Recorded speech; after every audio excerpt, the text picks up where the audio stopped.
1-1.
Okay, good morning, everyone. We are sitting in the Court of Appeal for Bermuda for Civil Appeal number 6 of 2020 in the matter of the Bermuda Constitution and the Obscene Publications Act 1973. This matter is between the minister responsible for telecommunications and Mr. Dwight Lambert. Mr. Peter Sanderson appears on behalf of the respondent, Mr. Lambert, and Mr. Michael Taylor appears on behalf of the appellant of the Attorney General's Chambers. This matter is before my Lord President, Sir Christopher Clark, and Justices of Appeal, Dame Elizabeth Gloucester and Justice Anthony Smelly. Well, good morning, everybody, and welcome to a Zoom meeting of the Court of Appeal. The way in which we proceed is this: the session, the beginning session before our principal break, is timed for 3 hours. It's timed for 3 hours, but we found that spending a long time on Zoom is slightly wearisome. So after about 2 hours, we'll take a 10-minute break before resuming, and then having a 3/4 of an hour break about 3 hours after we've started. We've had very few hiccups with Zoom. They do occasionally occur. In particular, we did have a problem with my computer self-muting. I think that problem is solved because that didn't occur yesterday and hasn't occurred today. But if the position is that you can't hear, you may need to signal because we don't know that you can't hear if all that we see is you sitting down. And when you are due to speak, please make sure that you have unmuted your Zoom chat. And with that introduction, I think, Mr. Taylor, it's for you to start. Yes, good morning. My name is Michael Taylor from the Attorney General's Chambers. I appear for the appellant. If I may just give some comments. We are before this court for the issue of damages. Yes. It appears that damages were claimed by the respondent in tort on a judgment which only granted a declaration in respect of a wording of an enactment of a constitutional action. And if I may refer the court to tab 2 of the bundle, the record of the appeal bundle.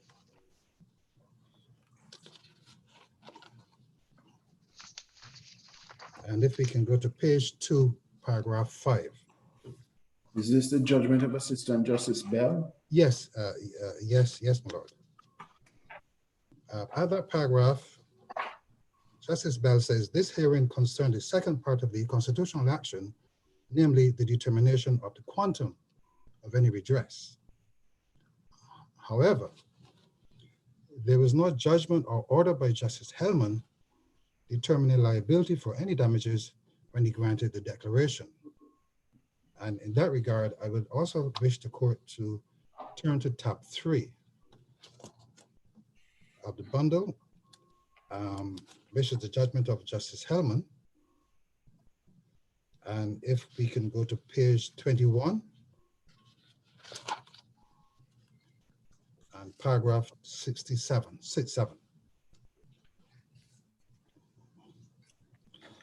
That paragraph starts, fourth, this judgment is focused on the definition of obscenity in relation to matters of the sexual nature. I'm not sure if the court is following me at this point. Well, I see what you've read, but I haven't understood the point that you're making. Sorry? So your worship? I see what you have read, Yes. but I do not understand the point that you are making. Yeah, the point I'm making is that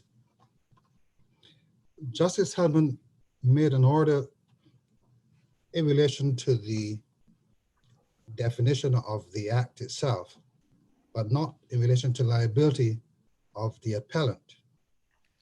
And if one can turn to tab 9. Well, wait a moment.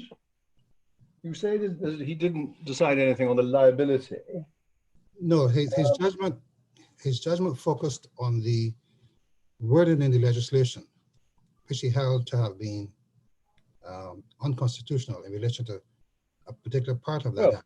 He held that what happened was a breach of 2 constitutional rights of Mr. Lambert under section 6 and section 9 of the Constitution.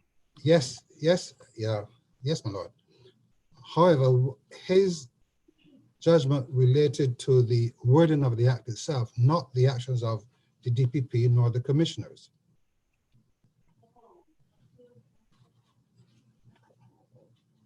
But wait a moment. What the judge found was that the prosecution of offences involving obscenity, this is paragraph 69, breached Mr. Lambert's right to a fair hearing and breached his right to freedom of expression. So as a result of the prosecution, there had been, as the judge found, a breach of those 2 constitutional rights. My lords, I would have seen it slightly different. I saw it as the judge said the matter was a test case. And at the time when the matter went to the magistrate's court, there had been no finding at that point that the act was unconstitutional. Yes. And the prosecution would have had a good reason on which to take the matter to the court. When Justice Hellman subsequently found that the act was not in accordance with the Constitution, he made a declaration to that effect. He only made a declaration. He did not say that the legislature who had enacted the act was in itself liable. Well, I know, but the legislature isn't sought to be liable. It's the Crown that is. But if I may also refer the court to what occurred before Chief Justice Keverly. Chief Justice Keverly had already dismissed the applications for negligence and malicious prosecution, so that had already been determined. Yes. So the only issue that was before Justice Hellman was in relation to the act itself, not the actions of the DPP. Why do you say that? Because if the position is that the constitutional right said to have been infringed was a right in effect not to be prosecuted, that would inevitably, in one sense, involve the DPP, because it would show that Mr. Lambert should never have been prosecuted at all. Yes, but Lord, but that was only determined after the Constitutional Court ruled. So what? Sorry, my lord? So what? Which means that at the time when the prosecution proceeded, there was nothing that said that they were acting on an environment. No, there was nothing that said that. But at the time when the prosecution proceeded, as we now know, such a prosecution was a breach of two rights of Mr. Lambert. Yes, my lord. However, the issue of any wrongdoing on the part of the TPP had already been determined by Chief Justice Caverly. No. Chief Justice Caverly had determined that Mr. Lambert had no tortious action, Yes, and had suggested that his route, the route that he ought to be taking, was to claim that he had a right of redress under the Constitution. yes, my lord. That route Mr. Lambert took, the court has held, and there has been no appeal, that his constitutional rights were infringed. And if they were infringed, he was prima facie entitled to redress, and certainly entitled to redress if there was no other means by which he could obtain any recompense at all. Yes, my lord. However, what Justice Hellman did in his 2016 order, he removed the DPP and the commissioners from the action. So the only party that now stood was the minister responsible for telecommunications. Yes. What would have occurred in the judgment of Justice Bell was that reference was made to the actions of the DPP, who was no longer a party to these proceedings. But again, forgive me, keep on saying so what. But yes, the position, but just let me finish my question before you Yes. answer it. If the position is that you should never have been prosecuted at all, then prima facie you are subject to redress for everything that you suffered by reason of the prosecution that took place.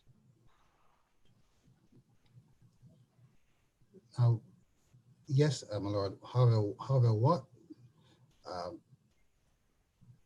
Justice Hellman had ruled was that prosecution was to be treated as a test case.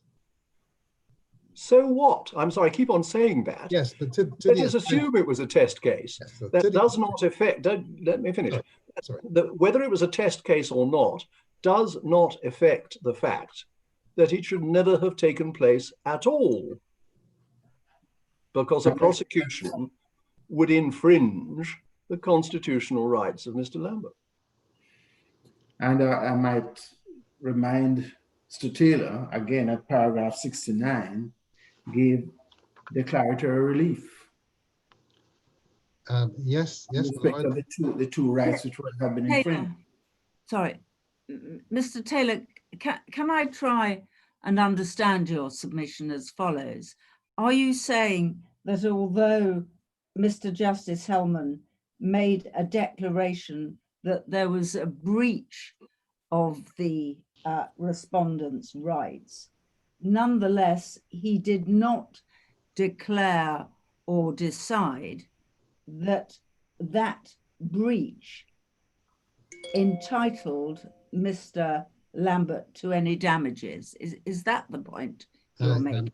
Yes, my lady. So that although there was a declaration of breach, there was no declaration that there was an entitlement under the statute or otherwise to sue for damages, or that indeed causally any damages had been suffered. Yes, my lady. That was the point I was trying to make. That was why there was a second hearing. Yes, my lady. Sorry, yes, my lord. At the second hearing, that second hearing should have determined whether there was now liability in damages. Because as far as I saw, there was nothing that showed that there was a duty, breach, and damage in relation to the act, the wording of the act itself. Right. The second hearing should have decided whether there was a liability in damages. What do you mean by the expression liability in damages? I believe the point I'm trying to get across is that Justice Hellman made the declaration in relation to the act, which was the redress in relation to what the act read at the time when Mr. Lambert was prosecuted. In terms of You may be confusing a declaration with redress. because that is what Justice Bell, the latter, is what Justice Bell's judgment dealt with. Yes, Justice Bell dealt with redress. However, in looking at the redress, Justice Bell referred to the actions of the DPP.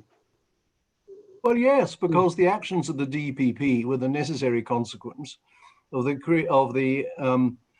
trial, which should never have taken place in the first place. And notwithstanding Chief Justice Cable's determination that there could have been no malicious prosecution, and no liability in tort in that regard, nonetheless did take place and resulted in the harm which Justice Bell accepted was the consequence. My view was that there should have been some matter pleaded before the court to show that. But sorry, can I come back to the question that I asked you a moment ago, and which we haven't yet answered? You said that the second hearing should have decided whether there was a liability in damages. Yes, yes. And what I asked you was what precisely you meant by a liability in damages. What I'm trying to get across that in relation to that matter is that there should have been something pleaded before the court to indicate that the legislature was wrong for having made that provision in the Opposing Publications Act, and therefore would have been liable. There was nothing before the court that dealt with that aspect. But I'm sorry, forgive me, that's a different point. In fact, that's a pleading point, which is not the same as the question I was on. But to say that there was nothing before the court to say that the legislature was wrong, in the light of what Mr. Justice Hellman had held, in one sense, the legislature was wrong in that it had passed an act which was in part constitutional, unconstitutional, wrong in that sense. But this wasn't an action against the legislature. There's no such thing. Mr. Taylor, could it be said that your complaint is that there was no decision that, given the breach, Mr. Lambert had a remedy in damages for that breach of the Constitution? Yes, my lady. And the second point I think you're contending is that there was no decision that even if he did have such a remedy under the statute, that the breach caused him any damage. Or Yes. are you not arguing that causation point as well? Yes, my lady. Yes. So your two complaints are that Hellman J didn't decide, and nor did acting Judge Bell decide, that there was liability for the declared breach, either in the sense of Mr. Lambert having a remedy or in establishing that the breach caused him loss. Yeah, yes, my lady. That's a sort of summary of what you're contending to the court. Yes, that's correct, my lady. Thank you. But if that is what you're contending, how does that work? You say there was no decision that he had a remedy in damages for breach of the Constitution, when what the judge in the present case has held is that he was entitled to redress under the Constitution. I believe what the difficulty I am having is that where a provision in the legislation is subsequently found to be unconstitutional, and the court makes the declaration to determine how that can be remedied, that declaration remedies the defect. In this case, yes, there was a prosecution which Justice Hellman regarded as a test case. And the prosecution was based on the legislation which was found to be unconstitutional. But the prosecution itself at the time when it occurred, the actual proceedings, there was nothing incorrect in the proceedings other than a subsequent finding of Hellman was that. No. There was nothing incorrect in the proceedings other than the fact that by reason of the Constitution, as was subsequently held, it Yes. never should have taken place at all. Yes, but having taken place, the court did refer to it as a test case. You keep on saying that, but let it be it's a test case, but it was a test case to determine whether what had occurred was unconstitutional. Yes. Paragraph 69 of Justice Hellman's judgment is clear. He granted declaratory relief under the heading of remedy, and there's no appeal against that. And the declaratory relief was that as at the date of prosecution, the offences breached the right to a fair hearing under Section 6 and the right to freedom of expression under Section 9 of the Constitution. Yes, but that was based on not on the actions of the DPP, it was based on the actions of the act itself. Yes. Basically, Yes, that's right. Absolutely correct. yes. So for me, my difficulty is that where any provision in an act is subsequently found to be unconstitutional, then the remedy, as this case seems to have been going, is that there can be quite exorbitant damages, even though at the time when actions occurred, one would not have known that there was something wrong. But that has to be the case. Take the following example. Assume that a trial takes place, which is in effect a kangaroo court. It's grossly unfair, and somebody is imprisoned. 3 years later, it is held that the trial was unconstitutional. It cannot be right that the person who has been wrongfully imprisoned under a trial which was scarcely a trial at all has no constitutional rights because the decision that there was a breach of his rights under the Constitution only occurred 3 years after he'd suffered the damage which he did suffer because of that breach. Yes, if I may respond to that, I believe in this case, what occurred is that the respondent was prosecuted. Mm-hmm. The prosecution was in open court. He had a hearing in open court, and the magistrate who dealt with the matter found that there was no offense. Yeah.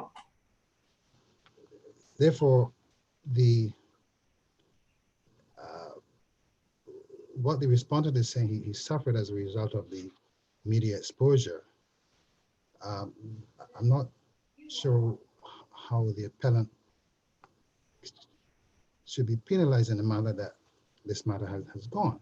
The appellant is not being penalized.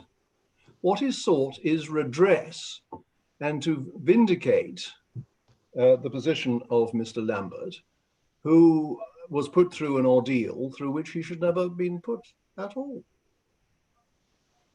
It's not a question of punishing anybody, it's a question of getting some form of redress in the form of compensation for what should never have occurred. And there's no suggestion of malice or that the breach was deliberate. Yes, I know that. Emphasize this is not a matter of exemplary damages. As my Lord President said, it's a matter of vindicatory damages.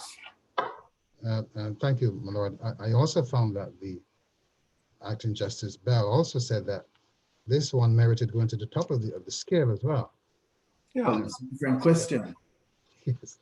But forgive me, I'm so sorry to be asking so many questions, but you were present in front of Mr. Justice Hamlin and in front of Assistant Justice Bell. What did you think the court was engaged in the trial in front of Justice Bell? What did you think you were there for? My understanding was that it should have been some way of determining what liability there would be in relation to the provision itself that shouldn't have occurred. Well, if that's what you thought she was there to determine, that is what she did determine. Sorry, I didn't think that the decision of Justice Bell should have been referring to the actions of the DPP, who there was nothing. I'm sorry, you chop from one point to another. You keep on saying she shouldn't have been referring to the action of the DPP, but that was when in the context when I was asking you, what did you think the judge was supposed to be doing? And I understood you to say, tell me if I misunderstood, that you understood that the judge would be determining whether there was any liability for the breach of Mr. Lambert's constitutional rights. And if that is what she was there to do, that is what, rightly or wrongly, she did. Yes, I believe that if there was going to be a determination of the liability, then that liability should have been focused on not the actions of the DPP, but the actions of the defect for the legislation itself. Well, that's exactly what it did focus on. The consequences of having been prosecuted, impact that had on Mr. Lambert. Well, I'm guided by your lordships, but my view was that we really should have been addressing the breach of that section in the Act.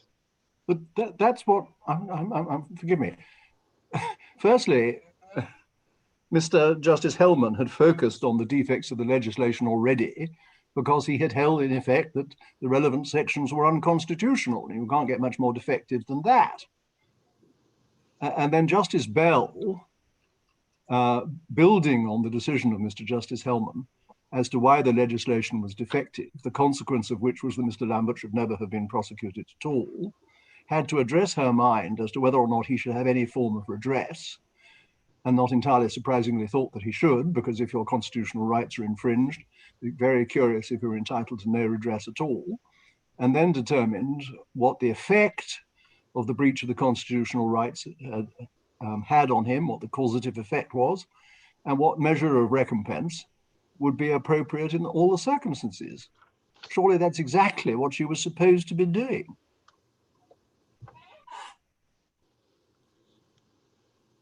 Yes, my lord. I somehow expected that the proceedings before Bell would not have been really going along the route of the actions of the DPP. I really thought it was limited to the actions of the Act itself in terms of the defect in the Act. Well, so what do you think she was going to do? You said it should have been limited to the defects of the Act. And what did you think she would do? Right, so sorry. What did you think she was supposed to do? To the extent that, to the extent that the remedy granted by Justice Hellman was the declaration, and to the extent that the prosecution brought by the DPP was not found to have been negligent or based on any malice, I did not think then that there would have been an award of damages, or in any case, if there was an award, not to the magnitude that this one was. Well, wait a minute. What I think you were saying, you did not think there would be an award of damages or an award of damages of any substance because the prosecution had not been malicious. Yes, neither have they been negligent, neither negligent. Yeah, but I'm so sorry. You keep on confusing two different things. One is the existence of a tortious liability for malicious prosecution or negligence, which the former Chief Justice held wasn't available. And therefore you get zero damages, you just wouldn't have any entitlement. That's item number one. But the second question, which remained vibrant throughout, is whether your constitutional rights had been infringed and what redress you should have for that. And it's no answer to say, oh, well, there wasn't a malicious prosecution, therefore there cannot have been an infringement of your constitutional rights. because the conclusion simply does not follow from the premise.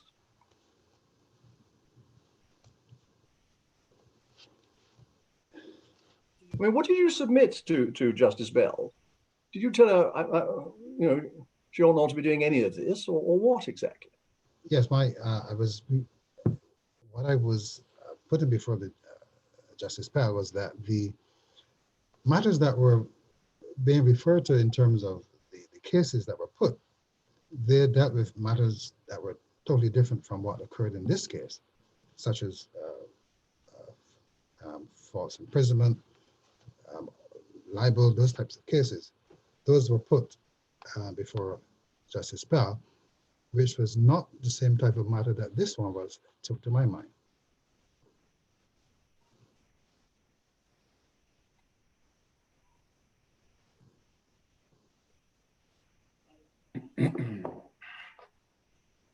Right. Mr. Taylor, could I ask you to look, please, at section 30 of Justice Bell's judgment and following? I mean, isn't it clear that she takes the view that section 15 does provide a remedy to Mr. Lambert in these circumstances?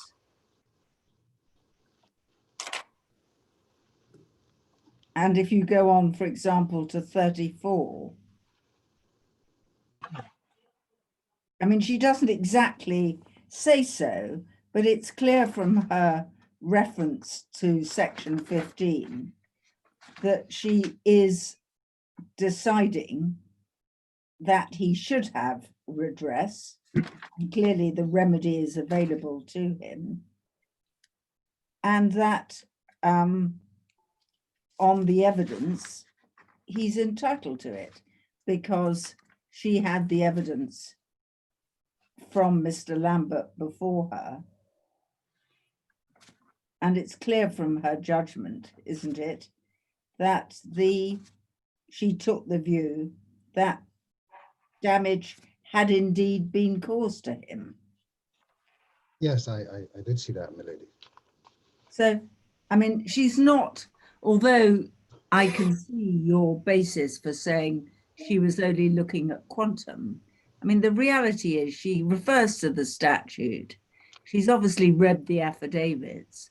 And so in answer to the questions I put to you to begin with, she clearly does feel the view that there is a remedy here, which he's entitled to invoke, the remedy in section 15, and that he has been caused loss. So I'm not quite understanding this particular criticism of her judgment. Milady, I think because of what Justice Hellman had done in terms of removing the DPP and the commissioner from the proceedings, Yeah, and the fact that he had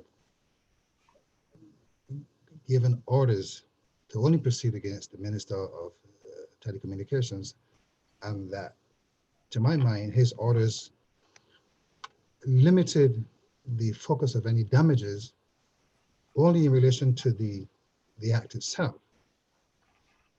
What do you mean by that? What do you mean by that? You say his orders were limited to focusing on the act itself. Yes. What do you mean?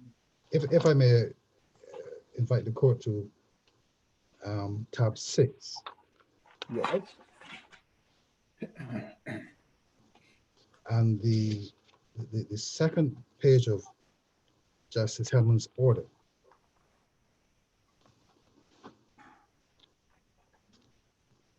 And the second order, 2C and 2D.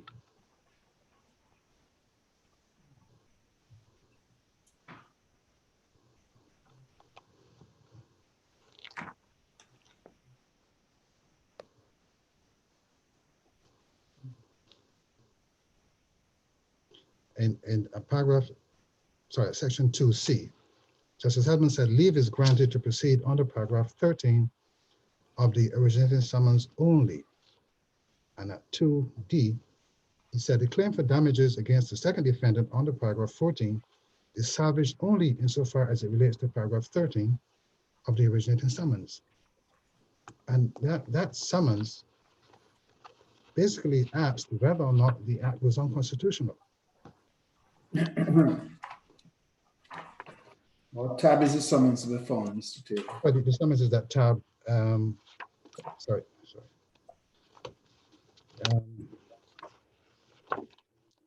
Sorry, the summons is that Tab 5. yes, tab 5. And it's the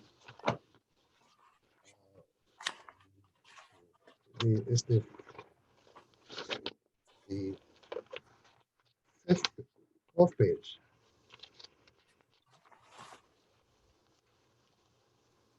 Where he says that paragraph 13, further or alternatively, plaintiff seeks a declaration as to whether the act was void. Justice Hellman changed that word to unconstitutional as of 2017, the year of his being charged and placed on trial. And the next paragraph, he says, further or alternatively, plaintiff seeks declaratory relief as to whether the broadcasting commissioners, the Minister of Telecoms, or the DPP are liable for any damages. So he was seeking declarations in relation to those 2 points. And Justice Hellman allowed him to proceed only in relation to the unconstitutionality of the act. Sure. Yeah, and in paragraph 3 of the order against the minister. Yes. He proceeded again. Yes. He proceeded So only Mr. against the Justice Hellman is saying you can proceed with your claim for damages insofar as it relates to the contention that the provisions of the Act were unconstitutional. Yes. Well, Yes. that's exactly what he did.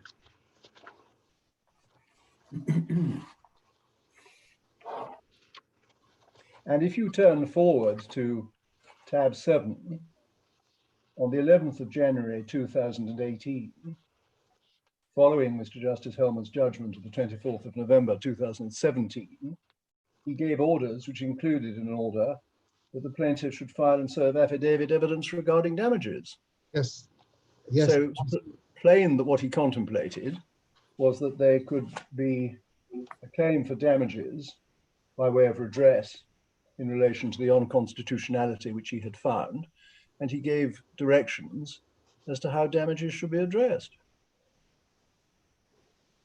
Yes, my reading, however, was that it would have been confined to the provisions of the Act itself, rather than considering the actions of the DPP.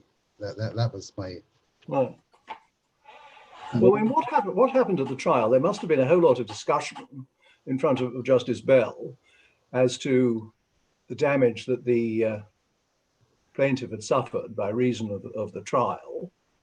And did you say that we shouldn't be doing this? We shouldn't be looking at what happened at the trial, or any suffering that the plaintiff may have had, or what exactly happened? Yes, my lord. My focus there was that really those matters should not have been being looked at, because we were really just looking at the defect of the Act. I take the points the court is making, but from where I stood, I was of the view that since the DPP had been removed, any judgment now would focus, in terms of any damages, that any judgment would be focusing really in relation to the Act itself. I note what you're saying, that these things flowed from it. But I was not of the view that they would have been the basis on which But the most proximate cause of the harm was not the act itself, but the prosecution, which was unconstitutional.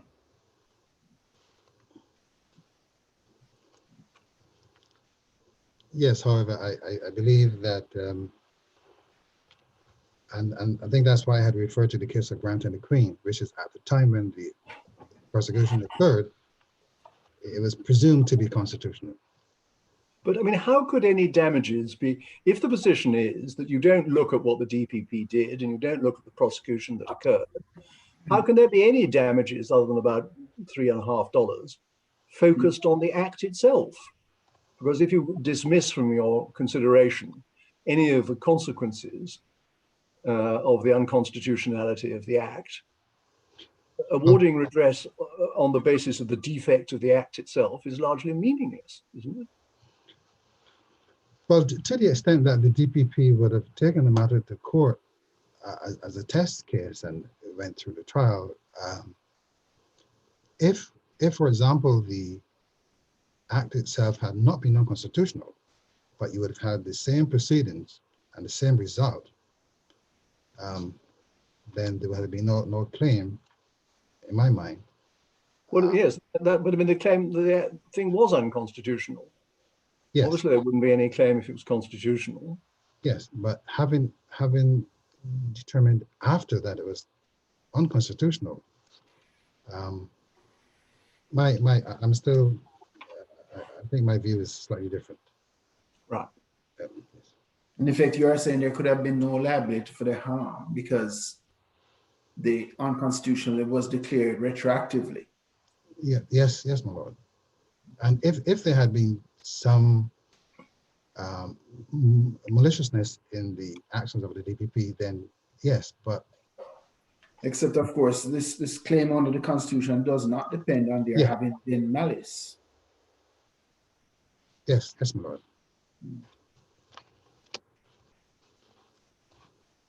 Right. Yes, so those were really my views on this case. Thank you. Is there anything else? No, my lord, that's it, my lord. Right. Thank you. Well, we hear from, if we may, Mr. Sanderson. Yes, my lord, thank you. I'm just going to switch over to my my other headphones. I think it might make it easier, hopefully. If you just give me one moment.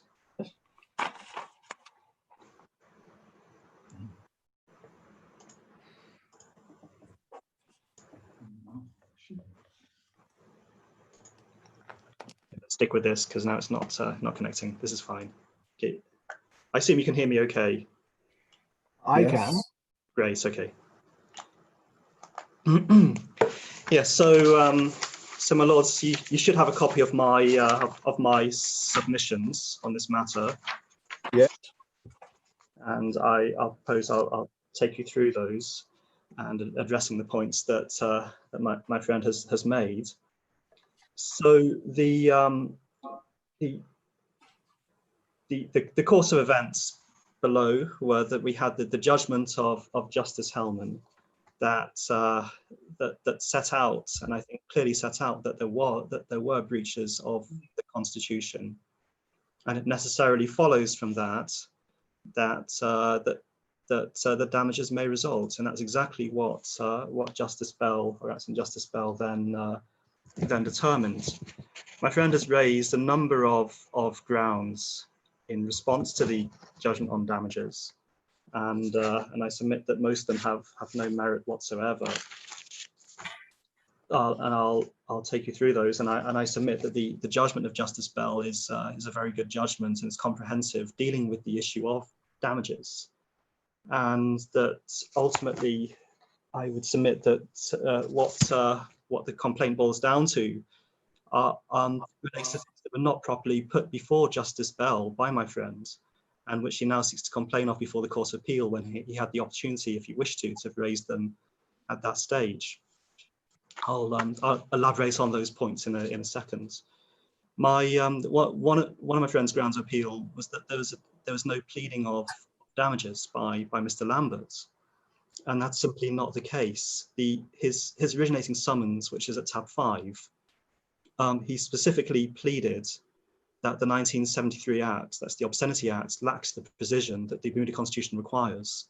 when a statute regulates the contents of expression, and that it is arbitrary in its application, ill-defined and misunderstood. And at paragraph 14 of his summons, he specifically pleaded for damages as a result of the breach.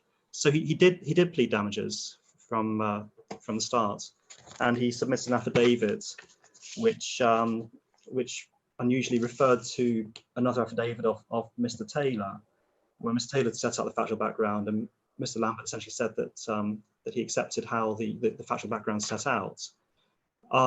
So Mr. Lambert had put forward his case before the Supreme Court from the early stage and had pleaded damages. If my friend had an objection to say that damages had not been adequately pleaded, that would have been a procedural point to have raised, probably at the time when we submitted the motion for costs and damages following the judgment of Justice Hellman. On the return date of that summons, there was no suggestion made that that we can't pursue the damages application because it hadn't been pleaded. And so it's not open to my friend now, after at the appeal stage, to suggest that that there was a lack of pleading. This was not a feature of his submissions before Justice Bell, and you can read his submissions at tabs 14 and 15, I believe. Yeah, 14 and 15. There's nowhere in his skeleton or supplemental skeleton did he address the failure to plead damages. And the white book at 59.10.10, and I've cited it in my skeleton, it's in the binder at tab O, says that it's not appropriate to raise a procedural point on appeal that had not been raised at before the trial judge, because of course if you raise a procedural point before a trial judge, then it can be dealt with there and then, and who knows how it would have been dealt with. So it's too late to raise procedural points on appeal that were not dealt with below. What he actually submitted in his first submissions was that any damages ought to be minimal, not that they ought not to be awarded at all. Yeah, see, I mean, the thrust of his submissions were basically that constitutional damages are not awardable. No, that was the thrust of his submissions below. And then he did have a very short line where he said that if damages were to be awarded, they should be minimal. But there was no real engagement in his written submissions, and my friend's written submissions, as to what the quantum of damages should be. There was no analysis of authorities. And in fact, I mean, and I'm just basically reporting on what actually happened at the hearing, is that I gave my submissions going through the authorities on quantum. My friend gave his submissions focusing on the point that constitutional damages are not even awardable, that the definition of redress does not include damages. And then he basically sat down and was asked by Justice Bell whether he wished to make submissions on what the quantum should be. So the real thrust of the case below was simply about, are constitutional damages awardable? Not even the point that my friend is now making, that that Justice Hellman had not made a finding on which damages could hang. This again is a new point really being made on appeal. And did he make submissions on quantum when asked if he wanted so to do? Yes, well, when he was prompted, he did make his submissions on quantum. He did. Yeah. Okay. But it was not the. I'm just making the point that it was not really the thrust of the case. No. But Justice Hellman. Sorry, Mr. Sanderson, if you look at paragraphs 20 and 22 of the second submission document, it does argue that they weren't payable, doesn't it?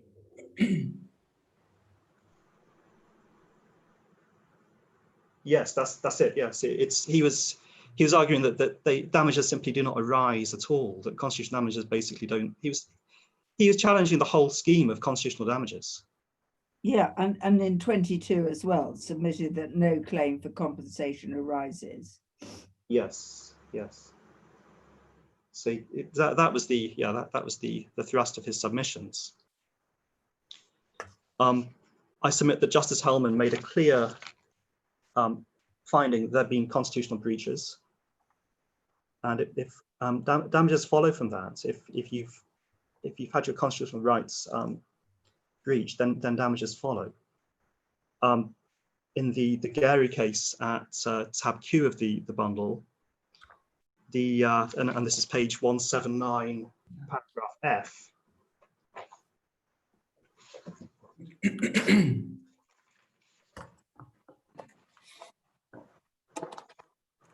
And the Privy Council said, in the respectful view of the board, the enlightened approach to procedural implications of protecting fundamental rights must extend to the substance of the law as well. In interpreting and applying the Constitution of Grenada today, the protection of guaranteed rights is a primary objective to which the traditional rules of the common law must, so far as necessary, yield. I refer to that because, to the extent my friend says that that Justice Hellman did not make a finding that damages are awardable, I would make the point this is a flexible jurisdiction of the court to when dealing with constitutional claims, that a flexible approach is required, and it is quite clear that that Justice Hellman in his order prior to the hearing of the matter was contemplating that damages were an issue. Justice Hellman did not dismiss any claim for damages. He dealt with the liability issue, and damages were then heard afterwards. I mean, so I submit that that's the base on it. And my friend did not raise these jurisdictional questions before Justice Bell. These are new before the Court of Appeal. The jurisdiction of whether damages could be sought given what Justice Hellman's judgment was. Moving on, this is at paragraph 4 of my section 4 of my submissions. My friend has suggested that he was using the word test case and this type of notion that that no damages arise because things are constitutional until they're found not to be. But that's a fundamental misunderstanding of what the presumption of constitutionality means. It has nothing to do with what he's saying. It does not mean that all past actions are lawful and that a court can only declare unlawfulness for future actions. The Constitution, the teeth of the Constitution come from the Colonial Laws Validity Act, 1865, which is tab P, and section 2 says that, it's there in my submissions, but any colonial law which is or shall be in any respect repugnant to the provisions of any acts of Parliament extending to the colony, or repugnant to any order, and the Constitution is an order or regulation made on authority of any such act, shall be read subject to such act, order, or regulation, and shall, to the extent of such repugnancy, but not otherwise, be and remain absolutely void and inoperative. So it doesn't matter that that no declaration of unlawfulness be made before Mr. Lambert was prosecuted. The declaration confirmed that the Obscenity Act was unconstitutional, and the effects of the Colonial Laws Validity Act is that it had always been void and inoperative. But section 15 of the Constitution provides that if any person alleges that any of the foregoing provisions of this chapter has been contravened in relation to him, so that the person may apply to the Supreme Court for redress. So clearly there's jurisdiction to award damages when somebody has their constitutional rights breached, and that's the case whether the court has made a declaration in advance of the breach or not. And the case of Grant and the Queen, the Jamaican case, my friend cites, simply said that hearsay evidence did not breach the Jamaican Constitution. It was nothing to do with the point that he relies on it for. My friend also makes an unsupportable point in saying that damages are not sustainable or justiciable because legislatures have immunity for passing laws. And this again is misconceived, and that's set out by the Privy Council in Gary and Attorney General of Grenada, tab Q, where again it's quite clear that this is 179G. The board made clear that the contravention in question was by the state and its liability was not vicarious. The barrister obtained his remedy not against a minister or a public official or any servant of the state, but against in effect the government. So constitutional claims have nothing to do with immunity or lack thereof of Parliament. Could you tell me, please, the reference to the Jamaican case? I didn't quite get it. Yeah, my friend, in his written submissions, and he did mention Yes. it as well earlier, he refers to Grant and the Queen, which is Oh, in thank you. tab E, Thank you. but it's nothing to do with the point that he tries to make.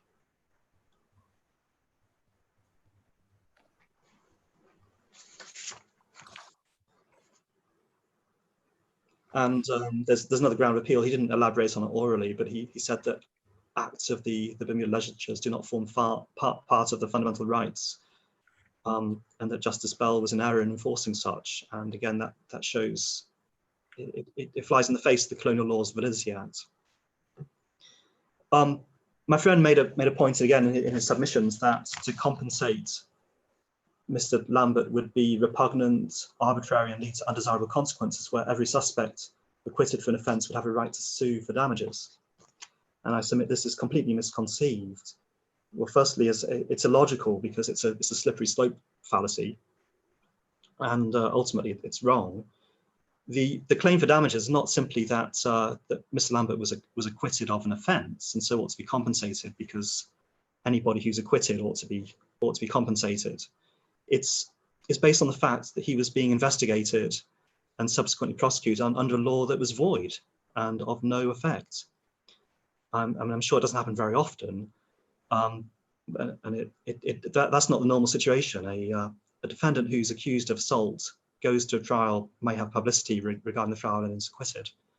Well, they were prosecuted under a valid law, so the prosecution was a fair hearing of whether they were liable under a law that was valid. Mr. Lambert was prosecuted under a law that was invalid, and that's a crucial difference. And ultimately, the prosecutors, who are themselves experienced attorneys, need to have an understanding of, when they are prosecuting somebody, that the law that they are prosecuting them for is one that is valid.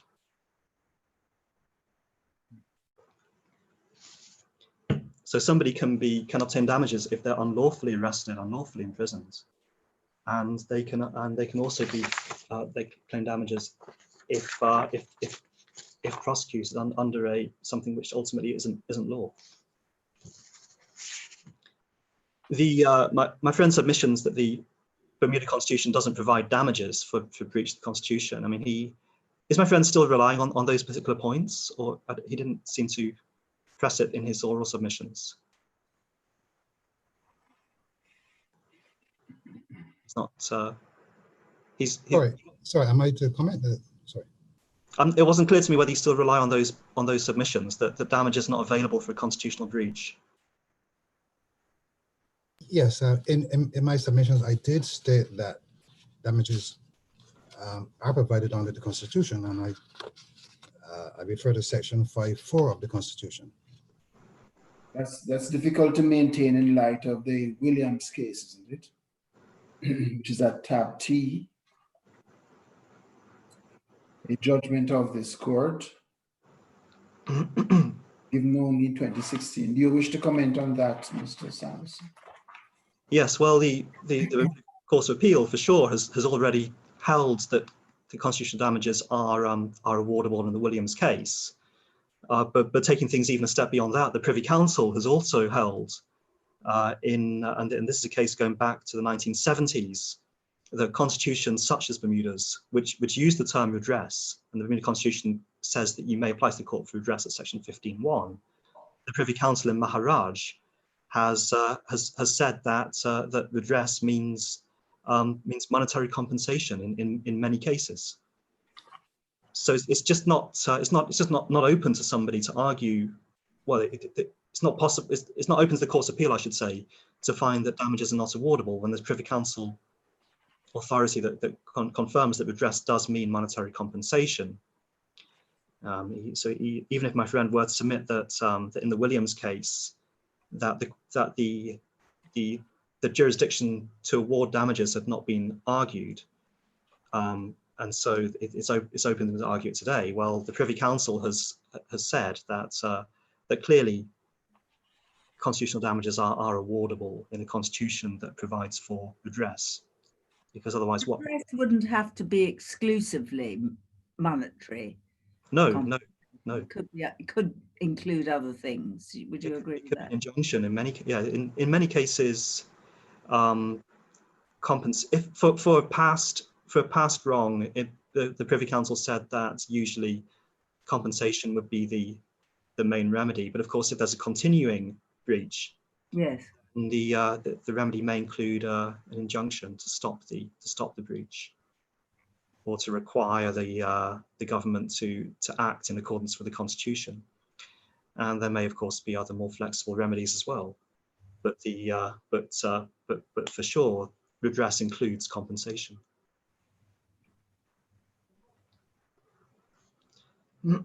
My friend also submits that that there was a failure to apply tort law to the claim. I mean, this is not a tort law case, and it's clear again from the Gary case at paragraph 21 of Gary. It's again this tab Q, that constitutional redress are sui generis. They're not a species of an existing common law action in tort. Constitutional claims are their own thing.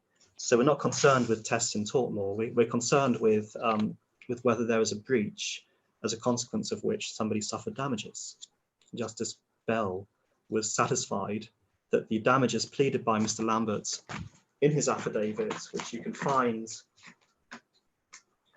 tab 8, which were not challenged by way of cross-examination,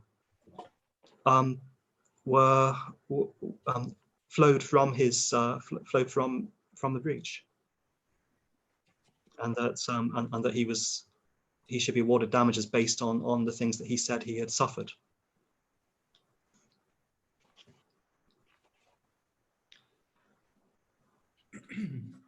Moving on to part 10 of my submissions, my friend says in his written submissions that it was wrong to award damages against the minister responsible for telecommunications. Again, I'm relying on the Gary case a lot because it is a key case here, but a claim for constitutional redress is not against a particular public official, but it's against the government as a whole. And it's only necessary to identify the most appropriate figure to answer the claim.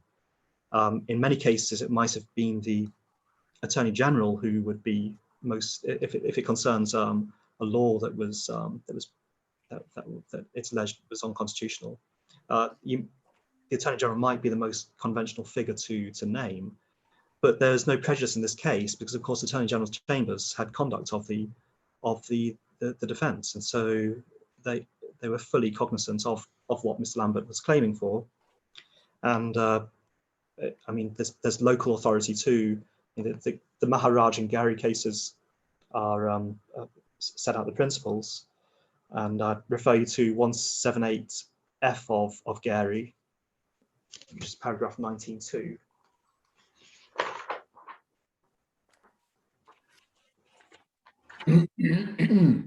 Where it was said, historic common law doctrines restricting the liability of the Crown or its amenability to suits cannot stand in the way of effective protection of fundamental rights guaranteed by the Constitution.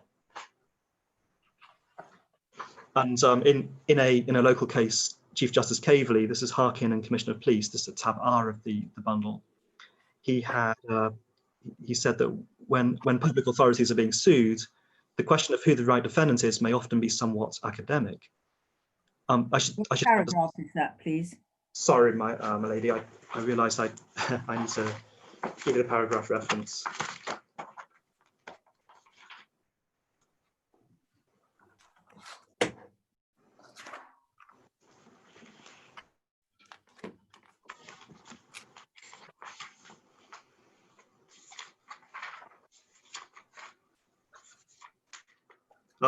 It's 9, paragraph 9 of Harkin, page 6.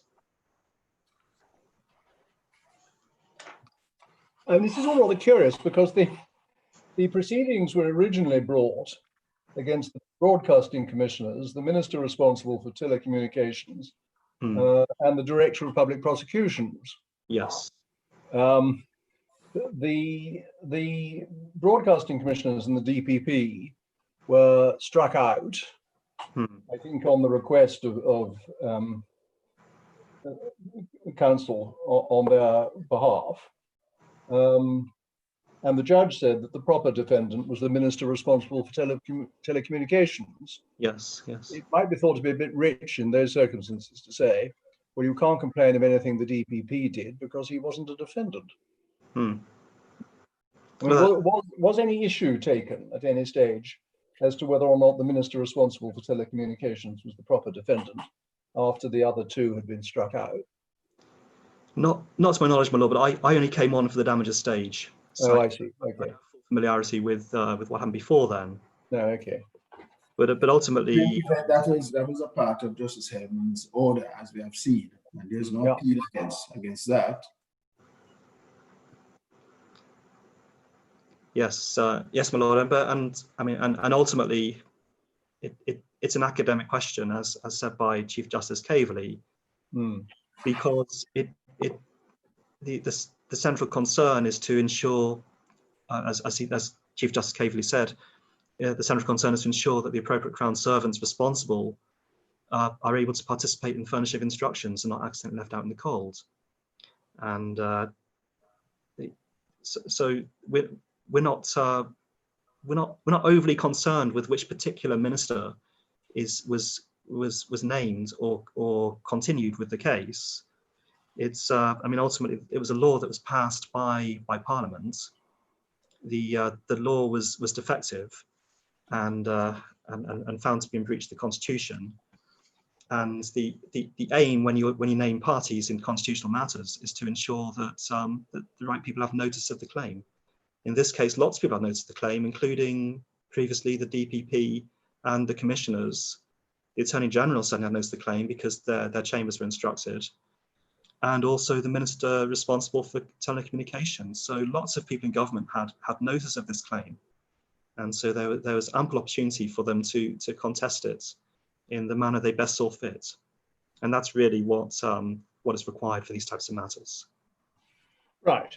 Ultimately, as I understand it, the liability in damages is that of the government. Sorry, I can't hear you. Of the Crown in Bermuda. I can't hear what you're saying. I'm sorry. I'm saying that ultimately, as I understand it, the liability in damages or for the redress is that of the government. Exactly. Yes. The right of the Crown in Bermuda. Yes, that's exactly it. And the minister responsible for telecommunications is simply the entity that happens to be named. Yes, the nominal defendant. Nominal defendant. That's it, The emanation of the Crown selected. Exactly. Yes. And if there be an issue over that, then it should have been raised, or probably before the damages hearing itself. But my friend could have raised that issue before Justice Bell. It's a procedural point that should have been raised before Justice Bell if he had an objection. And again, he's raising a procedural point on appeal when it's one that should be raised before the judge. It's not appropriate to raise such a point on appeal, because we can only speculate now as to what decision the judge might have made if that point had been made before her. So basically, they're stuck with that particular defendant at this point. The key question, my lord, is well, I see the key, but the final ground raised by my friend was quantum. But I mean, I'm making a fairly technical point, but I will note that the notice of appeal did not apply to vary the judgment. It only sought to quash the judgment. If you're seeking to vary quantum, then you should make an application to vary the judgment, not to quash it. Might be a technical point, but it's one that I make. You like it. The damage, and I'll emphasize, the damages award had two elements.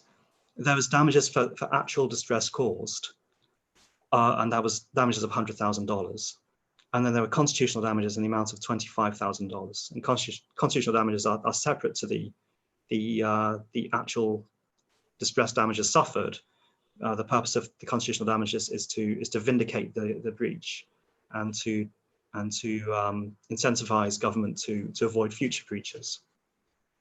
The Justice Bell's judgment from paragraph 44 onwards addressed the authorities on quantum, and if you want anything further, my skeleton before her is at tab 13.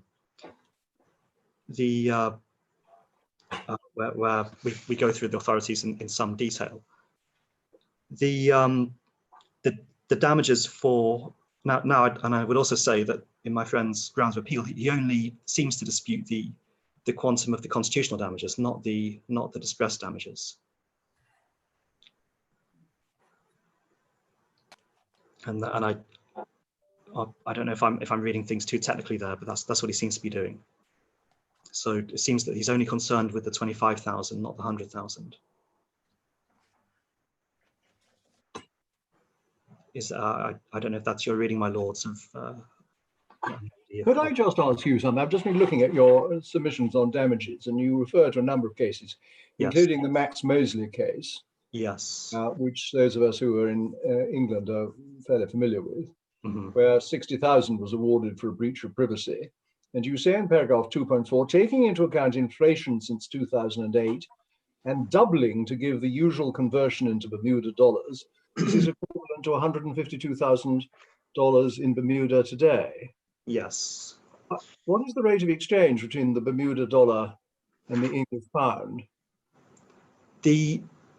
I don't have the immediate answer to that question, my lord, but what I will say, which I hope is an answer to your question, is that there is a long-standing custom in Bermuda that that when looking at personal injury and equivalent awards from England, they are you figure out inflation and then you double it. That's a long-standing custom from which I haven't cited here. I don't know if I cited it in my original skeleton. So do you double the inflation or double the conversion rate? First you adjust the original award for inflation. Yes. And then you would double it because then that would give you today. So if you have I don't know what year the Max Mosley case. Let's say if you have a 2005 English damages award, you first have to apply inflation to it to get what the award would be in England today. Yes. And then you double it because the courts have said that taking into account cost of living and in Bermuda compared to England and fluctuating exchange rates, which means that the Bermuda dollar is invariably higher than the English pounds. That a rough and ready rule is to double it, and that's a principle that's been applied in various Bermuda cases over the years. It's well established in Bermuda. Because it's so expensive in Bermuda.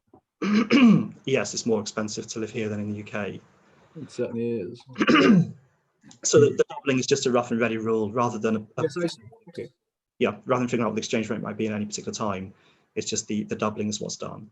That's not I don't think that's an issue or custom that's before you today that's in question. No, it's just as I was not aware of it, I wanted to understand what it was. And I believe the case that established it, I believe it was called Cookson, which would have been a personal injury, probably a traffic case. If you'd like, I can probably dig out a couple of cases and move forward to the clerk. Right. I have them here already. You have them. Yeah, it's Kula and Hollis and Riddick and Twaddle. Well, there you go. Yeah. Thank you.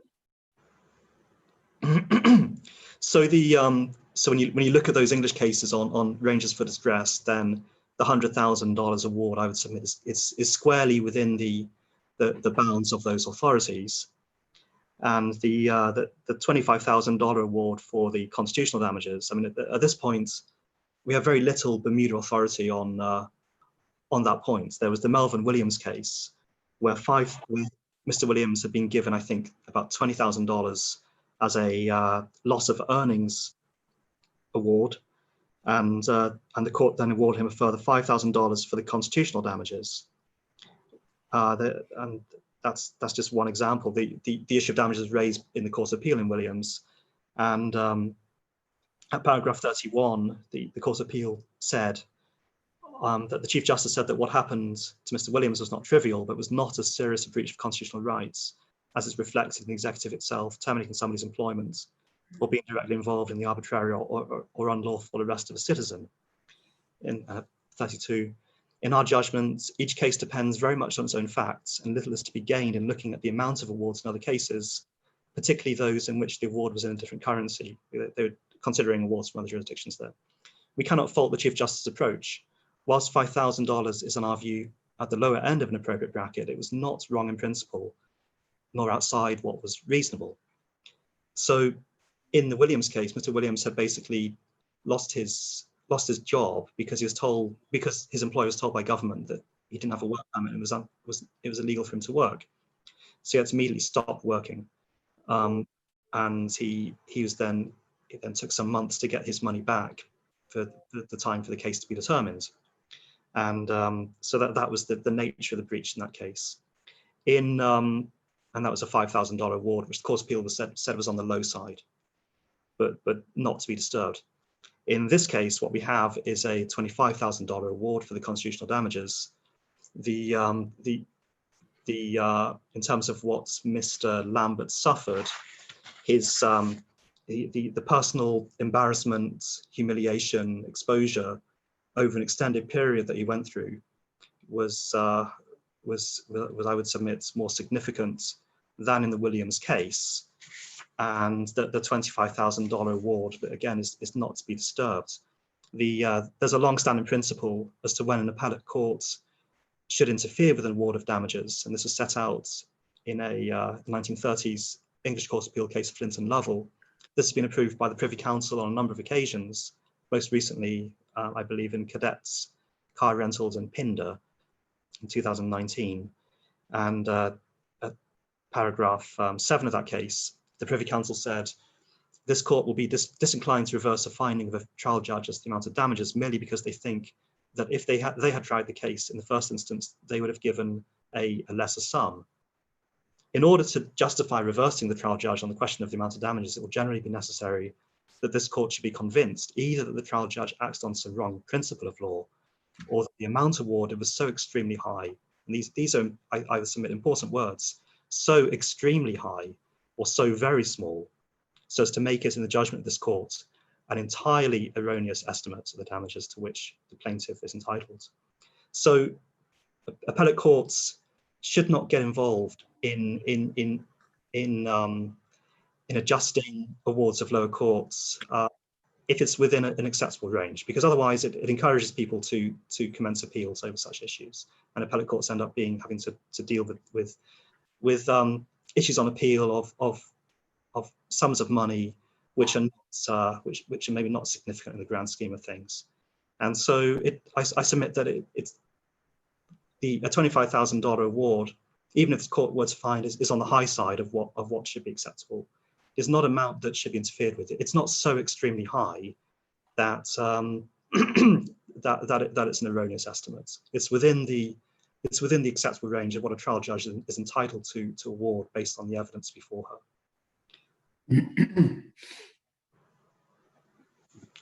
Those are my submissions, my lords and ladies. I don't know if there's anything else I can assist you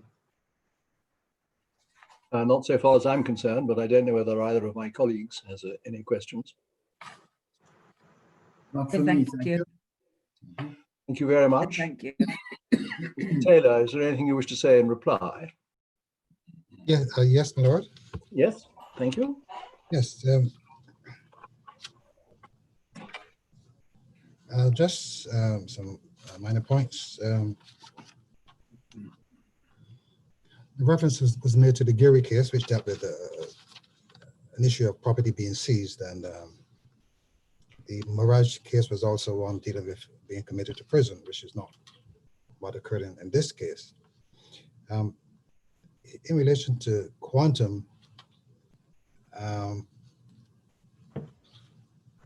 my view would have been that I take the point from my learned friend in relation to no application being made to vary, but the view was that the whole amount should have been disallowed. What I would also add is that it is recognized that this case is novel for Bermuda, and therefore what occurs here, it will be the first case of its kind where an act has been found to be unconstitutional and then this type of action flowed. So the level of damages that's been awarded by the court. I'm sorry, Mr. Taylor, but why do you say that in light of the Williams case? Well, I'm talking about for Bermuda. Where the freedom from discrimination was found to have been breached and damages followed. Yes, but in terms of what is occurring for Bermuda, I believe this is the first time I would have had this type of case. I don't know what you mean by that, frankly. A case where an act is found to be unconstitutional and then actions flowed, and now there's an award. Oh, I see. Yes. So to that extent, the award where the court is minded to grant an award or to review the decision of Justice Bell, I believe this going forward will set the standard for Bermuda.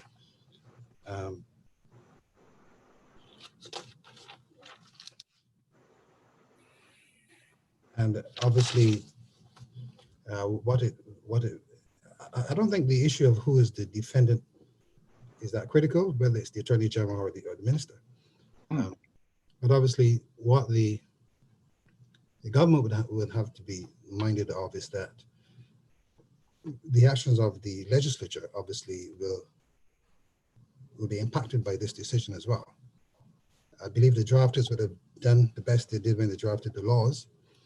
The ministers who would go to Parliament and debate these matters and in the two houses and put the laws in place, they will be presuming that what they are doing is correct. So obviously, where a subsequent decision by the court finds that the law is wrong and is to be amended, then the court will give guidance. So to that extent, I'm guided by your lordships. I'm sorry, what sort of guidance are you talking about? In the case, for example, in this case, Justice Hellman gave guidance as to how the act could have been amended. In the Fair and the Bermuda Dental Board case that I referred to, Justice Caverly also gave guidance as to how those laws should be amended. Well, wait a minute, I'm not quite sure what you're saying. Are you inviting us to give guidance as to how the obscenity law should be amended? No, sorry, I'm just saying that in this case, Justice Hellman, he did that already. Yeah. And when he does, when guidance is given by the courts, the government tends to follow and make the amendments accordingly. Well, that's encouraging. Yes.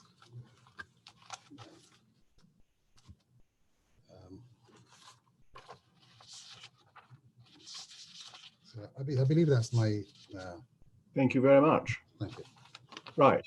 Well, we will take time to consider our judgment. We're most grateful for the submissions, both written and oral, in this interesting and novel case.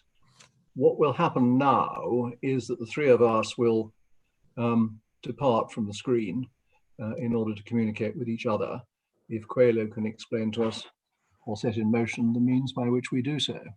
Right, I'll ask for the judges to remain on this screen, and I'd ask the parties to remove themselves. Okay, thank you. Thank you. Thank you. Thank you. You two, if they all do that.